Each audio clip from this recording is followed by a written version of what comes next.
Well, the one we were talking before then about changing people's opinions, we were talking about Purple Aki. Yeah. And we were saying he can't wait for the gyms to open. You see all them memes coming out. And you were actually in jail with him, weren't you? And you got a slightly different side of the story. Yeah, I was in jail with Aki in Walton.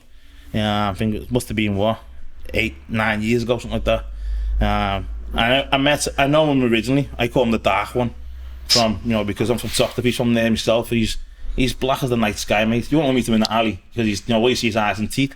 Welcome to Your Round podcast. Me, John Lebbon, Auntie Ellis, the legend Nathan Asha. We're in the ship in St Helens, which is gorgeous for a pint of Foster's. Welcome to the show. Cheers, bud. Before we get into your bodybuilding now, what we'd like to do is go back to maybe your childhood. What was it like for a young Nathan growing up in this area? Well, I'm not from this area. I'm from Toxteth. It's about 15 miles down the road. It's similar to here, it's council estates, single parent families, people on benefits, just like what we have around here. It wasn't much going for us like there isn't now, as you can see, where most of the people are poor, do you know what I mean, or do what they got to do to get by. And for me, I was the same. And a lot of kids from these areas, mate, it's either pick a sport and that's how you get out of it, or be talented, because the education system around they don't really care for you, whether you're off school, you're out to school. No one really cares, basically. So, it's a dog-eat-dog world, like. Which sport did you pick when you were younger? It wasn't bodybuilding, was it, when you were younger? No, I was a footballer. I was good at football, football and athletics. That's where I went down, and I played football, semi-professional for a lot of years. I played for Liverpool schoolboys, and then, things happened to me down the road, and then I basically lost the love of football. It became a sport to where, full of girls, basically. You hit someone, they fall down, you can't get stuck into them. And I just fell out of love for it. It just wasn't for me no more. You blue or red? Red, mate, through and through. Scouser. Liverpool, aren't you? You know what I mean? Scouser, mate. Through and through. Trophy next week. Did you start doing bodybuilding when you were doing football, or were you doing weights? Because when you turn 15, all lads think, I'll tell you what, I'm going to do my arms, I want a tight top on, I want a night out and things like that. Is that the route you went down, or do you think I'm just going to take it serious? When I was 15, I was playing football for Liverpool. My goal was to play for Liverpool. My team as a kid, like Trent Alexander now, that was my goal, play for Liverpool. That's all every kid from where I wanted to do, play for Liverpool. If you're a true Scouser, you're Liverpool pudding, you know what I mean? But that's what I went down, and then I got told, because I'm only small in stature, get bigger, and I was getting bigger and getting bigger as the times go on, and times turned to supplements. I was getting bigger and bigger, and then people started asking the question, you've put on 15 to 18 pounds in a few months, what's going on? And to me, as a young boy, if someone says to you, get bigger, you do, you'd ask your elders, you're big, mate, what do? You go down that dark path, and you go to this little back room, and that's where they ended up. Were you intimidated when you first went to the gym? Because I remember going when you were like 15, you're going Lucozade that your mum give you, all these big fellas, like, oh my God. And what used to happen is, if the big fella come over and said how many sets you've got left, you immediately just went, do you know what I mean? I went to a gym on London Road called Bernie's Gym, and went there with the Golds book. Basically, this is chest press. Never been in gym before in my life. This is chest press. So I went in there with the book, and I had 20 pages, done every single page in the book, basically. And the older lads, went down and said to me, do this, mate, do that, and then do it all open with arms. I originally thought, I'll be scared of them, you know what I mean? But everyone there was welcoming. They're all big guys, but they're all from my area and they're all welcoming. So, I was sucked in by it, and I got bit by the bug very, very quickly. Were you quite natural, so like genetics wise? Because some people could train for 4 years, hardly see anything, and some people, a couple of months, you think, oh, I'm starting to get bigger here. Not really. I was always a kid who was slim. I had abs all my life, no matter what I ate. I was never getting bigger and bigger. I could eat 4 or 5 minutes a day as a kid, and I wouldn't go fat. So naturally, I was always a slim person. But it just, as I stuck to the weights, I started to progress and get better and better and better. To me, I wasn't changing, but to everyone else, they could see it, but I just couldn't see it. Did you ever see it as a profession? Did you, like, as a young lad, when you were playing football, semi-professional, did you think, I could make a career out of this? Or did you just keep doing the weights, keep doing what everyone was telling you? No, maybe because, you know, people say, oh, look, it's Arnie and that. I didn't. Still to this day, I don't know what I mean. Bodybuilding's not my thing. I'm a guy from a gym called Body Power, Darren Smith. You know, everyone follows him now on Instagram. He's a good character, do you know what I mean? He's one of the lads. He said to me, I even posted it back on Instagram. This was 10 years ago. He said, this lad's going to be Mr. Olympia one day. Till that day, I was competing in Nabe. I didn't even know what Mr. Olympia was. Never took fault to it, didn't really care. And he always said, lad, you're going to be an Olympian one day. I believe it in you, I believe it. And I said, whatever, mate. So I was sucking on the chin. And I'd stayed with him for years. They was like, you know, he was 8 to 10 years older than me. And I was just the youngest kid, you know, just following what they were doing. And they all believed, and to me, I didn't believe. I didn't even know what Mr. Olympia was, like I said, and I just went on with it. He said, do this show. I'd done it. And me and him used to walk the park every day when we were dieting, because we had no cars, we had no money, we had no treadmills and stuff. And we used to walk around Sefton Park, 6:30 in the morning. I'd text him, Dad, I'm going for that walk, mate. And we used to walk from around Sefton Park, and he owned the gym on Vauxhall Road. We used to walk around Sefton Park, down Beaumont Street, down Parliament Street, to Vauxhall Road basically, and that was our cardio every single day. And me and him done two years back to back dieting. We done 36 shows. I had them 36 shows, I won 34 shows. That's quite a lot, because people normally have breaks in between shows, don't they, and like recoup and things like that. To do that like 2 years in a row. Darren didn't have a break, mate. He didn't care. It was for him, you know, he lived bodybuilding. For him it was all or nothing. And to me, I was just eating, didn't really care. And at the same time, you know, I was at the time in out of custody and stuff, and I was rowing for Steve Redgrave at the time. So, you know, to me, it's just fitness, just sport. I was always sporty, so I didn't really take to it. It's just another normal day in my life at the time. What happened to the rowing? Because I read about that you were in the team with Steve Redgrave. What happened there? Did you just not fancy it, or did you go a different path? Or because it sounds like anything that you take up, you're pretty good at. No, I was rowing, and I was actually enjoying it. It was on the TV and stuff, and I was getting good at it. I actually liked it. I went down to London, and no disrespect, like, waiting for me, you know, that means to go and wear a suit. Didn't have a suit at the time. My mum couldn't afford one. You know what I mean? So I had my old school pants and a white shirt from the Asda, and went down there, and it was a little bit too snobby for me, to be honest. It weren't the just company, a cultural difference. Yeah, it weren't the company I'd like to keep. You know, people makes you feel uncomfortable, doesn't it, when you're there? Yeah, especially when there's a shitload of people there, and you're so fun. So I said, nah, this is not for me, this, mate, and just left it. Because I remember playing rugby when I was younger. I think it was rugby union. That's the same. It's like toffee, and everyone come in the blazers, because it was all private school, apart from me. And I had a naff junper. You remember naff? Yeah. And I can remember the same feelings. I just thought my dad had this old heap of a Sierra, and you think this feels different. You know what I mean? But it makes you still got it. I still got it. But it makes you a bit more mentally strong, doesn't it? Because you think, well, I tell you what, I'm just not bothered. I'm just going to carry on and do my own thing. And it's a shame you never carried on with that, because the Olympics and things like that. Well, that's what it was for, mate. It was for the Olympic team at the time, and they went on to win a shitload of gold medals, you know. And I was watching it and thought to myself, I mean, even Mum said, that could have been you, that. I was like, nah, it ain't for me. Like, people do it for the fame and glory. Like, not for me, that. If I don't like it, I don't do it. Same with bodybuilding. Like, if people look back to the many breaks I've had, I just walk away. If I get bored of it, I just walk away. It's no issue, you know what I mean? It's like, you know, if you're not happy with something and you're not in love with it, just go on something else. You know what I mean? Life is far too short, mate, to be persistent in something you're not happy with. You know, even like relationships, something you're not happy, walk away. Yeah. Well, the first couple of competitions that you had, you were just winning everything. Do you think that helped you carry on with it? Because if you went to the first one, lost, second one, lost, come 12th in the fourth, do you think you'd have given up? Or the fact that you just went right in there, stormed it, no, because give you a bit of a bug? At the time, you know, I was just training, and I just wanted to be one of the lads with Darren and stuff, because, you know, all them, you know, the local fellas, the big lads, the kids who were on the street and that, they were all in that gym. I just wanted to be one of the lads, and that was, you know, I know even now all the kids look up to the older lads, you know what I mean? And I just wanted to be one of them. Like, at the time I was only probably 18, 19. I just wanted to be in their group, and of a Saturday night they're all dorming, or the other week they doing whatever they're doing. I just wanted to be in that little clique, like, in that little niche, and, you know, I got in it, you know. And to me that was all I wanted to do. And them lads would come to the shows, and they'd pick me up and take me to the shows and be like, little Nathan's killing it. To me I was just like, I'm still in the group, you know what I mean? So I was happy just being with one of them. Did you find it hard doing the posing side of things? Because I've heard you say in interviews before, that's the bit I just didn't want to do. I hate it now, mate, even till this day. I hate it till this day. You know, it's like people actually do guest posing. I don't do it. I hate it. I hate being on stage.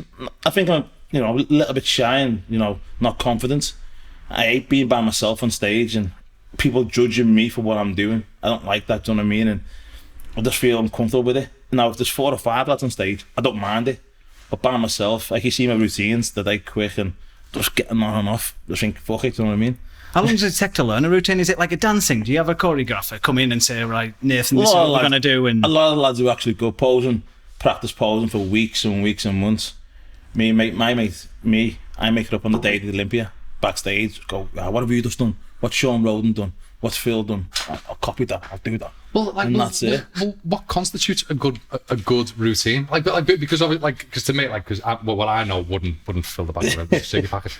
But when I watch, I'm literally saying like it's like watching. You know when you're watching gymnastics in the Olympics, and every single one you go, is that good enough to get a gold? Is that good enough to get a gold? And well, I'd be the same. To me, mate. To me, you know, you look at the guys like Brion. He's a good poser. He's slow. He's smooth and that. Probably, you know, a lot of the black lads are good posing. You know, they're all smooth, and they probably because I'm from Liverpool. I'm from Stockton, and you know, we listen to house music. Probably the only black person who's fucking stiff as fuck, you know what I mean? I haven't got a clue. You know, I'm raving, just popping me head, just raving, but I haven't got a clue how to dance. And just stick a pair of headphones in. So to me, mate, I just hit the basic poses, and then I just get off, let me physique do the talking, basically. Yeah. So did you not have no one that you looked up to, like Ronnie Coleman or someone like that? Or no, I didn't watch them, mates. Didn't impress me. The only person who didn't probably impress me at the time was Marcus Rule, big German guy, and not just because to this day he's just like one of us, mate. It hasn't got to his head. He's a normal fella, doesn't care what people think, and I respect that. A lot of the guys you see to this day, the fame gets to them. A few followers on Instagram gets to people. They change. I've seen it now, mate. People do change a lot, and people who have known, I'm like, why? Because people follow you. Probably half the time if the ones who follow don't even like you. So has this led to other offers and like films and that kind of stuff? Has it led to anything else? No, I was talking to a few lads like, I'd like to get into films and stuff, but I would speak, the accent's so strong, it's hard. Yeah. I'd probably do just a Chinese dub film or an Indian dub film and just be the black gangster, but that's the black baddie. But you know, I'd like to do stuff like that later on if that's possible. where Arnie and that transferred in though, didn't they? They took the size, because no one can act your size, can they? Like no matter how method you go, you're not getting that size. No, the biggest you get, The Rock, and he's, even when being next to him, with shows, he's quite small compared to his life. People, The Rock's huge, and Vin Diesel, you're quite small, mate. Compared to the average man, you might be big, but next to us, mate, look like a boy.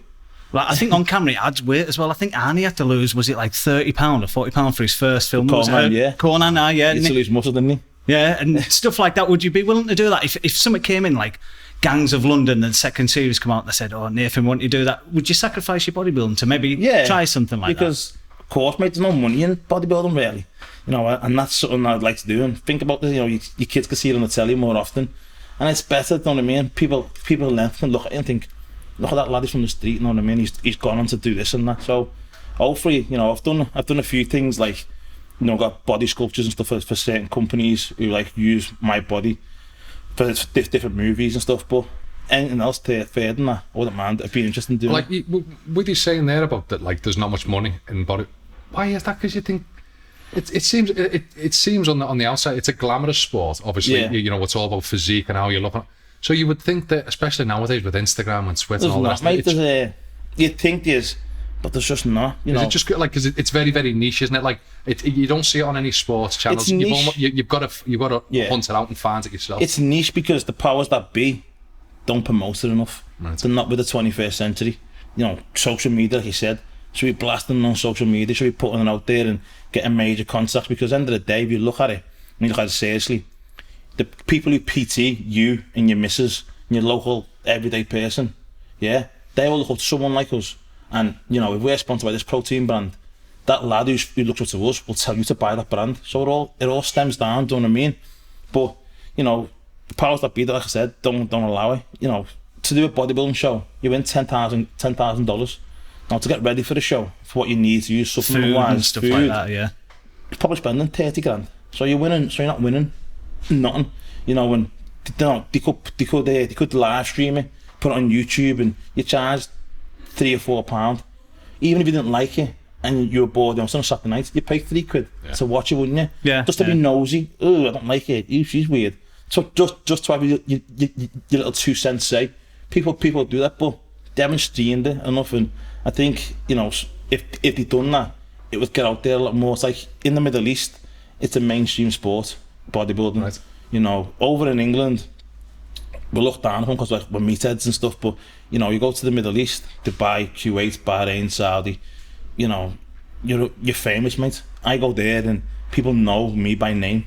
So you walk on the streets around here and just know I'm a meathead. Would you never think about Well, you were in Kuwait, Well, weren't you, training? I live in Kuwait most of the time. Oh, do you? Yeah, you know, part of O2, Team Oxygen, part of their team, and I'm probably there 8 months of the year. You know, when it helps, the facility out there, you know, is awesome. The guy who owns a Bodybuilder does everything for bodybuilding. You know, and if people like him had it, then I think the sport would be a lot more popular. Just needs to get promoted more because it's looked down upon. But It's like Strongman was a bit like that, Yeah. wasn't it? 4 or 5 years ago, Strongman was in front of about this many people, wasn't it? You know Yeah. what I mean? And then in the space of 5 years, they've all got nicknames, Manchester Arena and stuff like that. I was going to say, but because they've gone on tour with it and they've made it like as you say, like they've added a bit of glitz and glamour to it. But if you're not willing to do that and you're not willing to pump money Yeah. into it, you're not going to get anything. It's like all our shows, mate. All our shows are based in the US, and even people like me, I have visa issues all the time because of being in jail.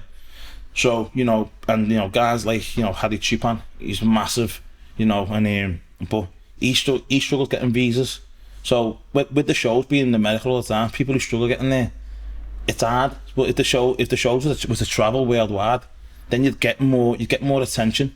Do you know what I mean? Like you look at the World's Strongest Man years ago in Malta.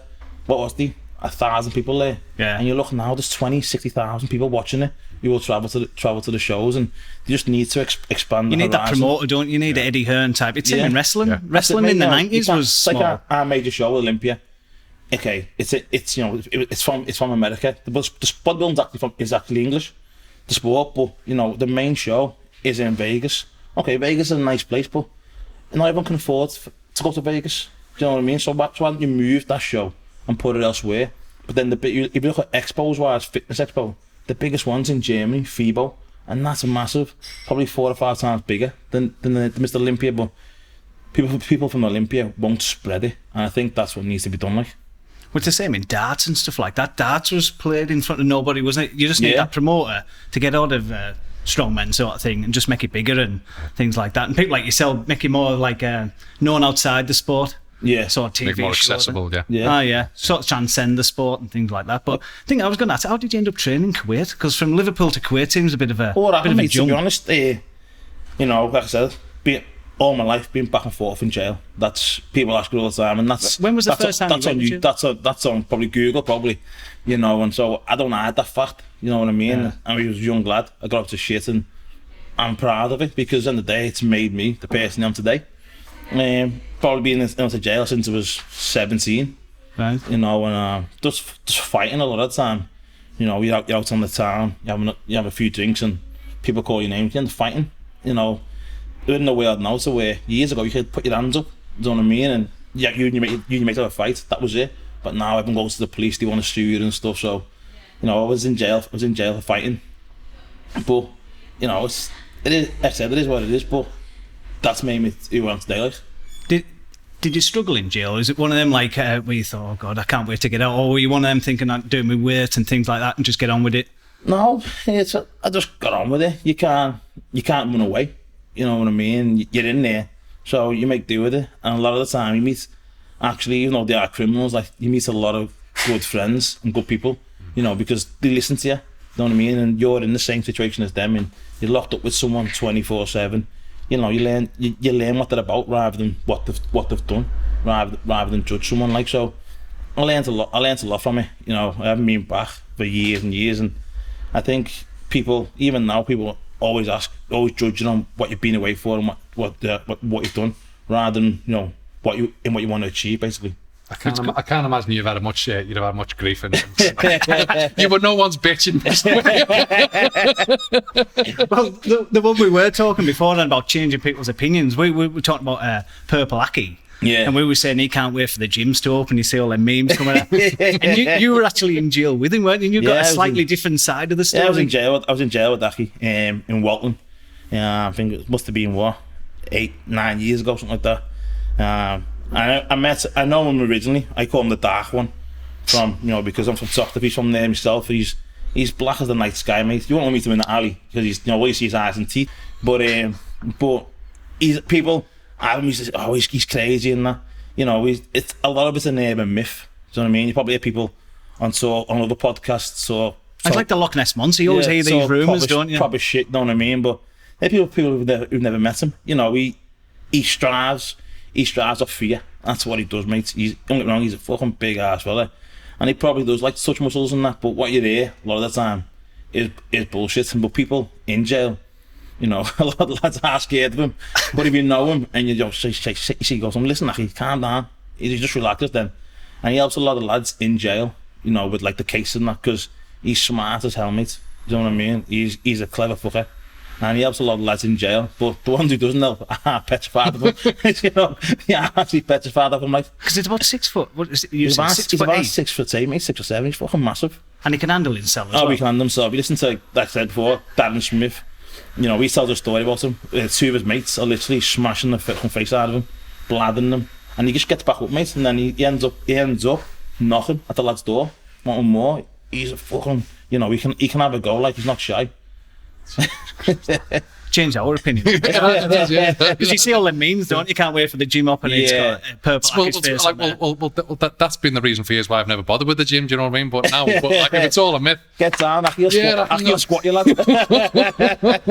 But we were saying as well about you've opened your own gym, the Prophecy Gym. Yeah. With young lads coming in, especially if they're going down the wrong path, are you like they're thinking a little bit of advice so you could maybe get into weights? Well, mate, to be honest, we've approached Liverpool Council, Liverpool Probation Service, and we've said, look, a lot of the lads, young kids who get into shit, do not care what a man in the street's got to say. No. They don't care, mate. They want to listen to another lad from the street and said, listen, I'm from the street and I've built this. And we've tried to get Probation Service to say, look, get the young kids who are on probation courses, bring them to the gym, let's speak to them, put them on a course, because let's be honest, once you've got a criminal record, mate, you're fucked. And that's it's hard to get a job anyway, because that's bullshit, because someone might have made a mistake 6-7 years ago and it comes back to haunt them. Might have had a fight or sold drugs or something, but their life could be changed around. And fitness, I said before, fitness and sport is the only way you can get out, because no one judges you on what in your past. They only judge on what you're doing. So what I mean? Like you see a lot of the UFC lads, they've all been in shit before, but don't care. You've just took them out. Like you see it with boxing all the time. It gets them off the streets and it focuses that aggression into something positive. Yeah, so we've asked the council and probation services looking at some of the lads to come in and do even the community hours, and they just said no, not interested. Know what I mean? But we try and give back, when we let the lads who are under 17 train for free, and we just people ask, can Nathan have a training session? Now we're from the area. I say, yeah, do you know what I mean? Like, if you're one of us, yeah, mate, come down, stand, I'll look you up. And half the time, they don't want to say anything. Nathan, what you in, what you do, how'd you get into it? And because there's the lads like us, we can just be open. We speak the truth to where a lot of the time, no one wants to hear what the young ones have got to say, do you know what I mean? And they understand that we've had hard times, do you know what I mean, from where we're from and stuff. But I think to relate to someone like you, they respect that more, do you know what I mean? Well, you've made a success of yourself, haven't you, sort of thing? No. I was just going to quickly say, in terms of the lads that come down and go, well, like, how much do you earn and what you do? And it's fine for them, like that they want the riches that may or may not come with it. But that those lads that want it quickly, they won't be in the gym for 2 or 3 hours every single day or however long it takes. Like they won't put in that work because they just want it quick. Do you know what I mean? Yeah, I think a lot of them want it quick. And they understand. I think some of them do understand what it takes, but then they see, the mates driving flashy cars, and let's be honest, we all want a nice car, we all want a nice watch and nice clothing, but some of the kids do listen, but they've always got obstacles in the way. And like in our gym, we only employ people who have convictions, and that's just nothing to do with people who haven't got convictions. But like I said, if you can't get a job, mate, if you put money in someone's pocket, legitimately put money in someone's pocket, that makes them feel a lot more worth, mate, than someone saying no. So if someone says to you, you can't have a job, then how are you going to make money? You've got 2 kids, how are you going to make money? How are you going to put food on the table? Got to go out and rob or sell drugs. So we always say to people, look, criminal record sound, get in the gym. As long as you're on time, there's the keys. You open up at 5 o'clock, here's your job, reception, clean up. Then that gives them, you know, routine. You know, lets them in, you know, the sense of a pound, what it actually is to win £8, £10 an hour. You know, and they keep that money and they appreciate it a lot more, do you know what I mean? So that's where we're trying to go with the gym, even though, you know, I built it for myself and from the ground up. We try and give as much back as we can, like. It's a mental health thing as well, isn't it, with gyms? Yeah. I've been shut through COVID and things. How many people do you know that's killed themselves? Who would go to the gym and things like that? And no, cool, mate. Yeah, I'm glad Luke Sando. Other famous bodybuilder, yeah. No, Luke. I know a few older fellas in the area who've done as well, because a lot of the time, gym is just the gym, but to people, you know, who haven't got much in life, that gym is the only time you've got to talk to someone. Because let's be honest, a lot of people, you know, suffer by themselves, might not have kids, might not have a missus, but they can go to the gym. What's happening, Tony? What's happening, Nate? And you just saying their name. Come on, lad, you're having a little set. That might make their day. Do you know what I mean? But when you're banged up by yourself, there's nothing you can do. Do you know what I mean? And that Luke, it was a surprise, wasn't it? Because he was one of the top bodybuilders in the UK. What did you feel when that come through? That news, because he was one of your I was rivals. shocked, mate. To be honest, I was in the gym training legs, and I got the call, and I thought, it sounds sick to say, but I thought someone was taking the piss. Do you know what I mean? I was like, what the fuck? Do you know what I mean? I didn't know that he suffered with mental health. Do you know what I mean? And I got it, and I thought, even now, it's still shocking, because you know, he had everything. He had good job, good income. You know, he was doing well for himself in bodybuilding. He was getting fame and glory, and then, you know, it shows that it's not everything. For a young lad like him, what was he, 32 to take his own life? You know what I mean? It shows there's a lot more going on with people. Well, he done a podcast, I think, the week before, didn't he? Day before, mate. Was it day before? And they said, "Oh, what do you think about when you first wake up?" And he went, "I don't answer that." And that was like the day before, wasn't it? And like, when you look back now, well, that's him sort of trying to tell people. And at the time, the lads on the podcast don't know, but they're like sort of taking the piss, aren't they? Like, oh, tell us what you're thinking. And you could tell he just looked sad, didn't he? And he looked sad. He didn't look himself, did he? It's hard to grasp, mate, isn't it? You haven't got a clue what people are going through, you know, in life. People are always, you know, smiling, laughing, but deep down, it could be suffering. Well, people like Tyson Fury, he says that he hates Sunday because that's the only day he doesn't train. Yeah. And all the rest of the week he feels happy, he goes 2 hours. Because you know yourself, when you come back from the gym, you feel slightly better about yourself. That's what it makes. I'm the same. Not mental health wise, I'm good, but I just go to the gym because I can say, you know, I fight all the time in life.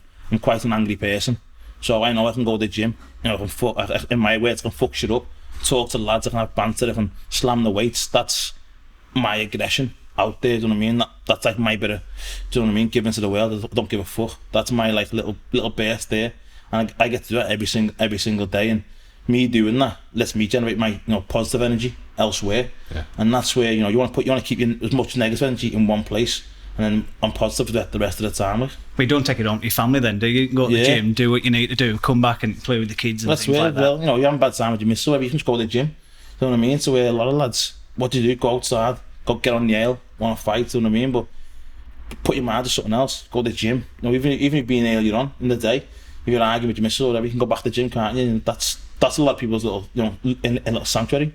I tend to just have a Chinese. There you go, that's it. But I think it's good, especially for the kids coming in the gym to see you, because you travel to Kuwait, America. These kids don't feel like they've got a future. They think, well, I've got to go Nick, I've got to steal. And you think, well, Nathan's he's from the same street as me. Yeah. And I think it's a good thing to have you in the gym. They think, well, maybe if I stick in, it doesn't always have to be bodybuilding, to be football, rugby, something like that. They know at least sport gives them an outlet, doesn't it, that they can aim for. I tell them, to say to a lot of lads who come to our gym, it doesn't come in a day, mate. It doesn't, you know. I've paid the consequences of being a cunt in my life, do you know what I mean? Like in getting to the US is a pain in the ass for me, and back and forth, and you know what I've done, spent years in jail. It's not worth it, I said, but you know, it takes time. You know, don't just, even if you get knocked down, mate, just get back up. Do you know what I mean? Just keep at it. It will come when you say, look, you know, I'm from Toxteth, L8. I love it with my heart, mate. That's where I'll die. That's my own.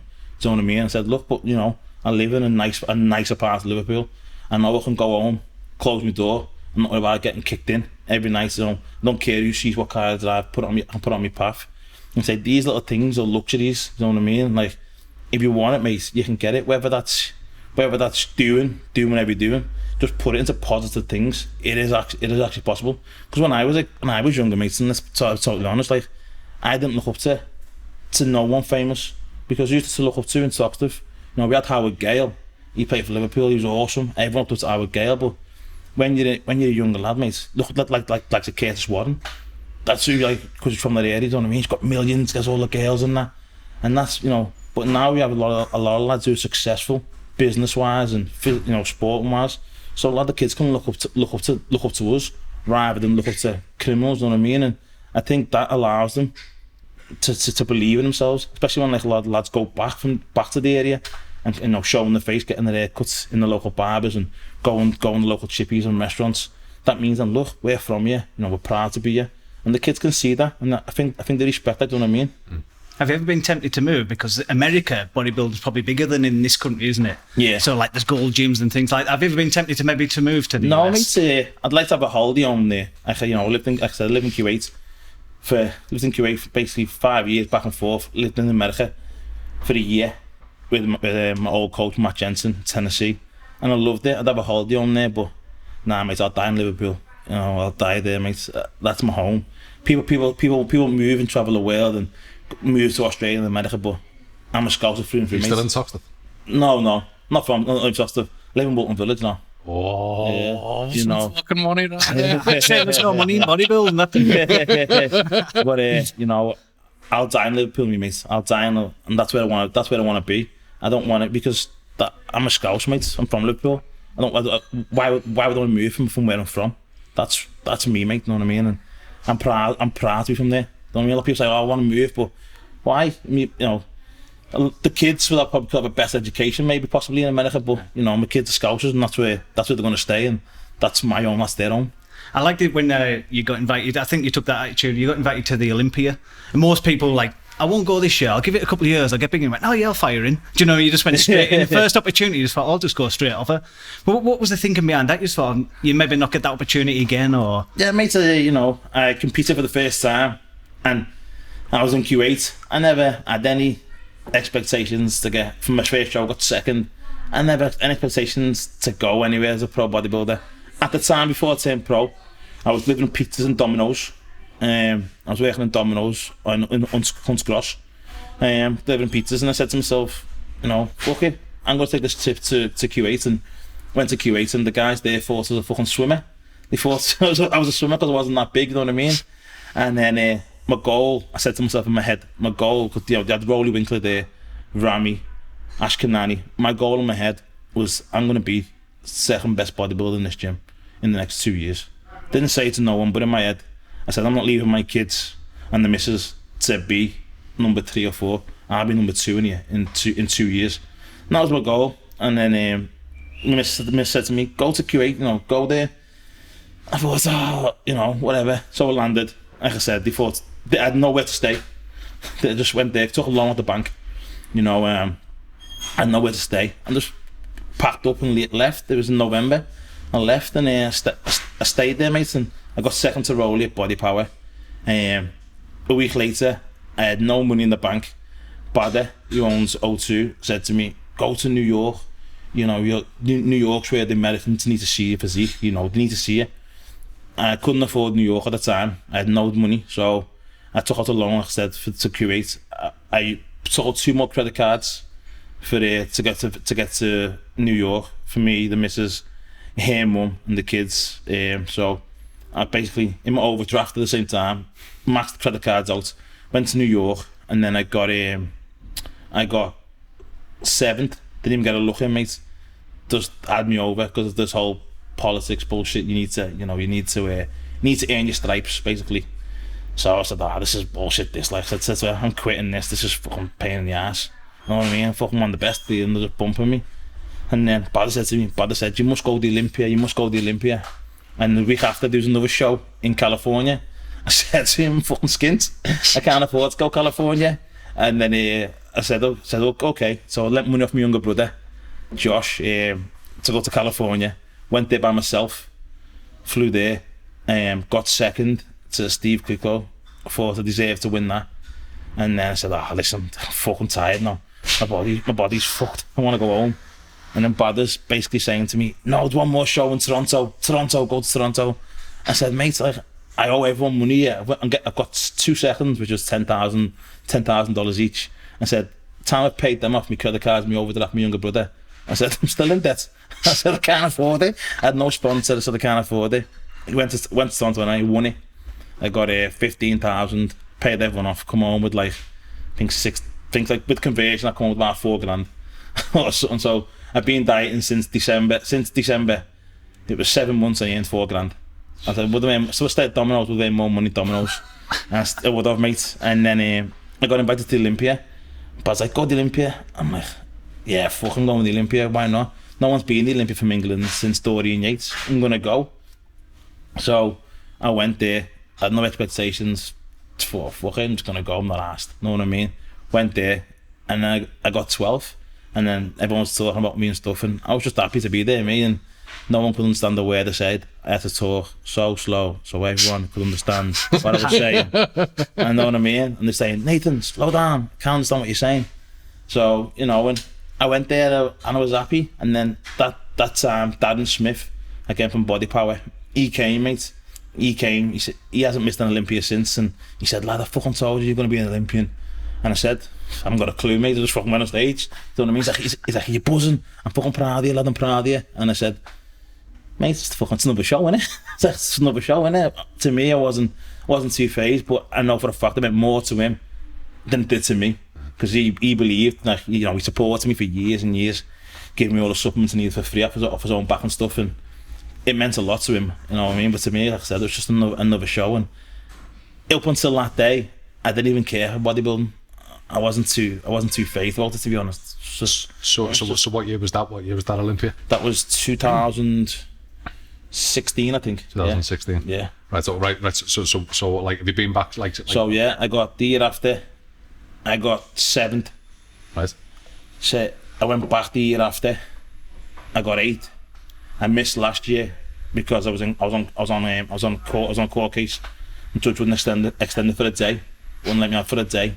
So that was bullshit. So I missed that. So I missed last year, which hopefully I reckon I would have got top 5. Like, and then this year I qualified already. So this year's in December, but with the embassies and stuff being closed, applying for the visas will be a pain in the ass. Right. Because it's a 4-month process, and the embassy doesn't open till September.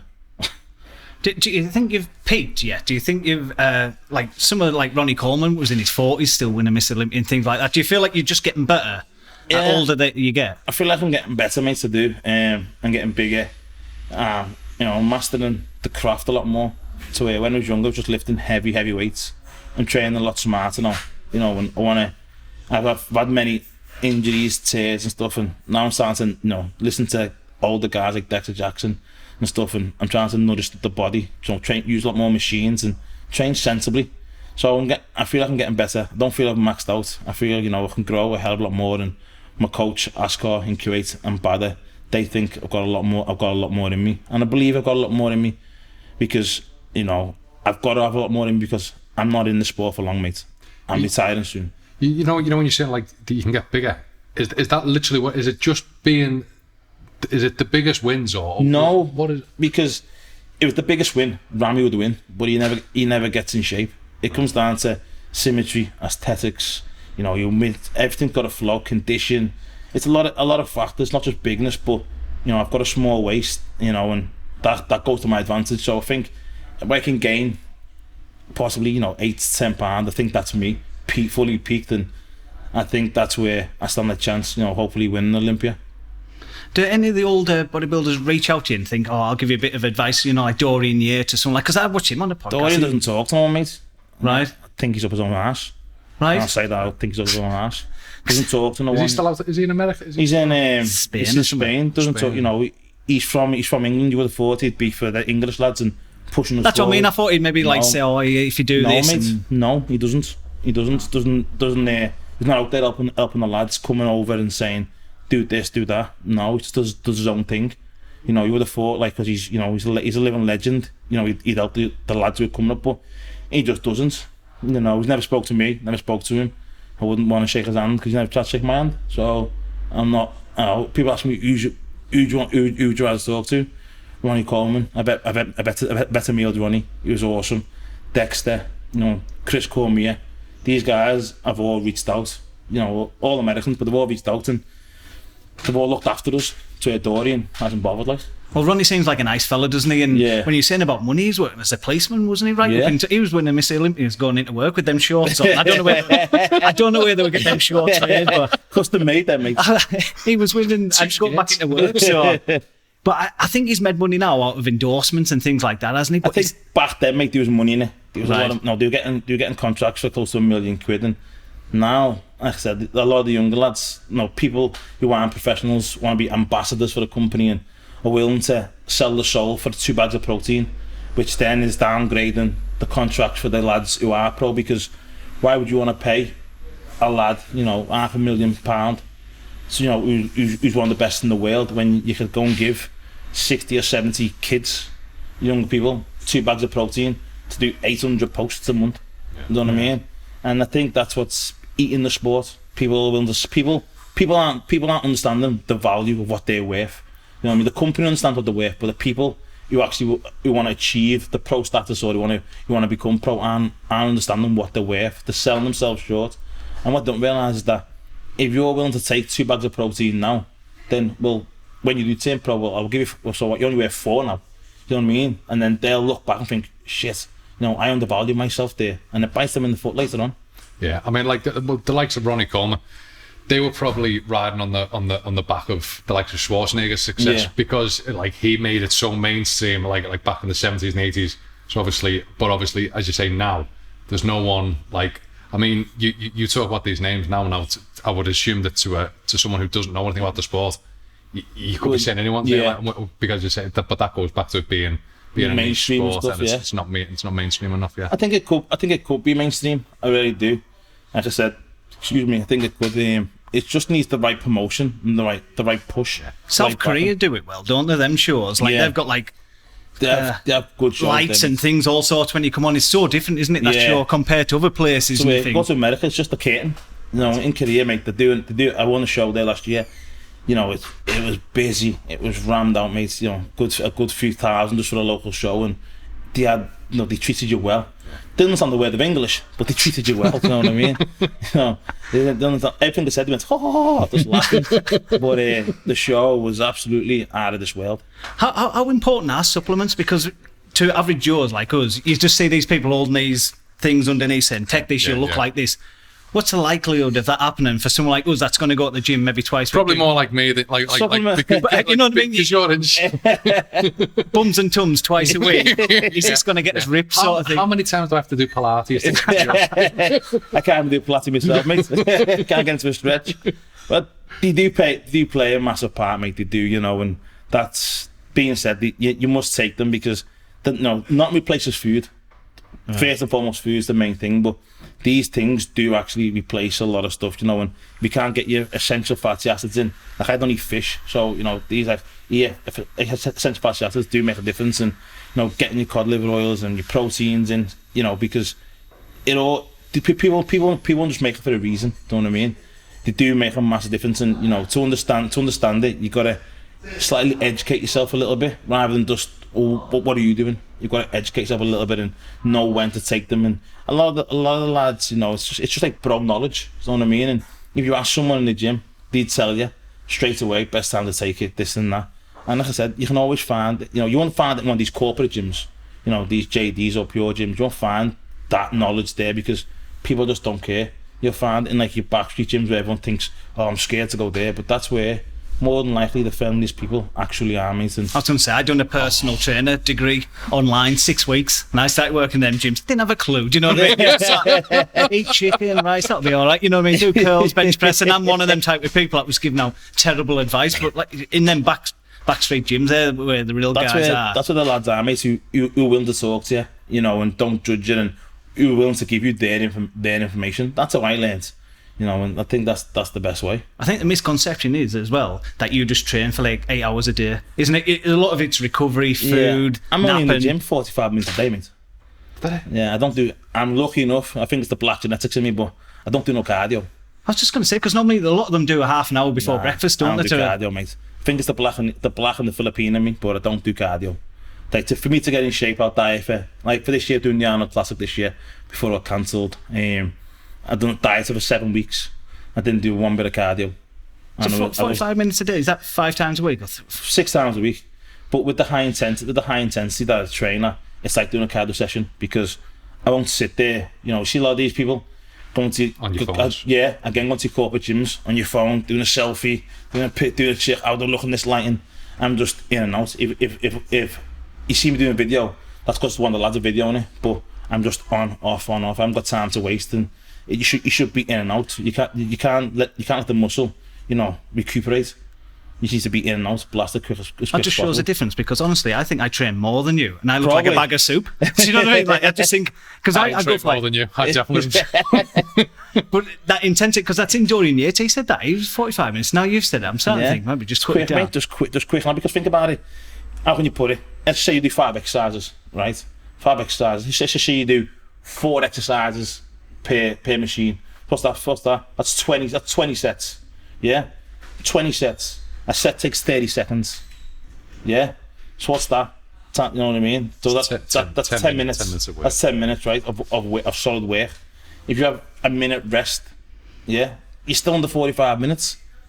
Unless you're talking to your missus or your mates, you should be in and out in 45 minutes. And the time you load them in, and then that's giving. So let's say each one takes us a minute, right? Being kind, being a set of minutes, 20 minutes.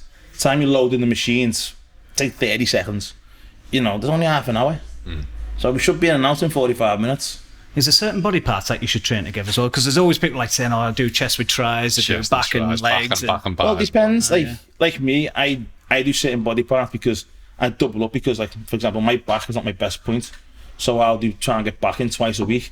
And my triceps are not that strong, so I'll probably hit triceps with another exercise. But ideally, I like to train, one body part and focus all my energy on that one body part, because if you're smashing it as hard as you can go, one body part, you won't have time to go and do back and legs or back and chest. You'll be physically fucked. If you actually put all your heart and effort into that one exercises, you'll be tired, mate. You know what I mean?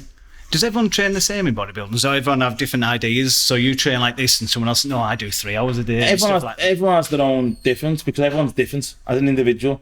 Everyone's body's different, you know what I mean? So what might work for you mightn't work for him, but might work for us too, you know what I mean? Everyone's different. You've got to find what works for you. Same with the food, you know what I mean? People want to do like 40% carbs, 40% protein, 20% fats, to where someone else could do more carbs, more fats and less protein. Everyone's different, you know what I mean? You've got to find what works for you. Because intermittent fasting's a big thing now, isn't it? A lot of the MMA guys do it. And I've seen a few bodybuilders say like the walk before breakfast and stuff like that. Yeah, because thing I'll say, you bet your last meal at 10 at night, for example. You go to bed, you sleep till say 7 in the morning. You've just basically starved then for 9 hours. Yeah, so you're doing your cardio off that. To do cardio, you need energy.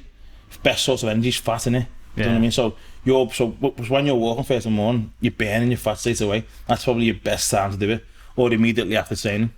Right, because I can remember when I was years ago in that gym telling lies, basically. It used to be a big thing every 2 hours, get your metabolism going, got to keep eating every 2 hours and stuff. That was the advice, wasn't it? Like 8 years ago. 6 small meals. 6 small meals. So is that just total nonsense now? I only eat, a lot of people still do it to this day, and a lot of people try and force feed. Like me, if I'm not hungry, I won't eat. I won't force feed myself.